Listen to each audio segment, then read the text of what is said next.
Yvonne was a mother of two. She had two children. She lived on the southwest side of Grand Rapids, Wyoming area. It's early January 2004. Yvonne Scott is somewhere on the southwest side of Grand Rapids. She calls her mother to say she was in an argument with someone named Gordy at a restaurant on South Division Avenue before going to a nearby apartment. She'll later end up in nearby Wyoming.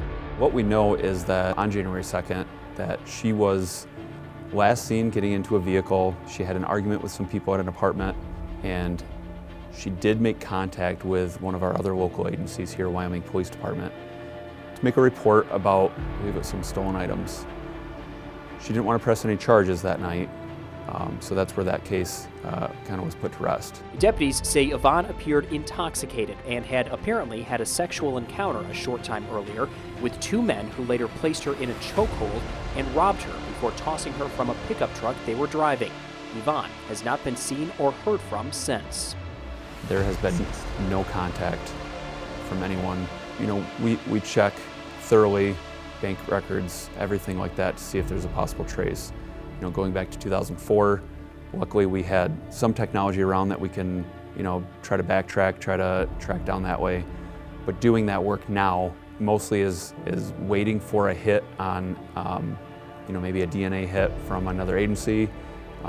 We have looked into several tips that we've gotten over the years, and we always follow those tips down as far as we can. We've had several suspects in mind that we have gone at great length to investigate, and none of those have panned out.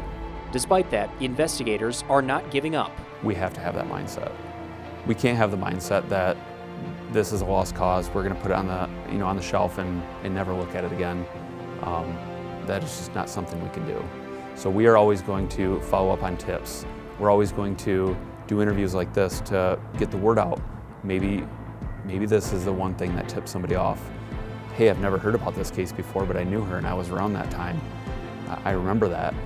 Maybe it's someone that, you know, was involved and has matured and has gotten to the point in their life that they don't want this to be on their conscience. They don't want this mindset and have to carry it throughout life. Maybe this is time that they say, yep, I'm gonna say something. I'm gonna put closure to this case for the family, for her children, for the investigators. That's what we're hoping for. If you have any information about what may have happened to Yvonne Scott, contact the Kent County Sheriff's Office. In Kent County, David Lynan, 9 and 10 News.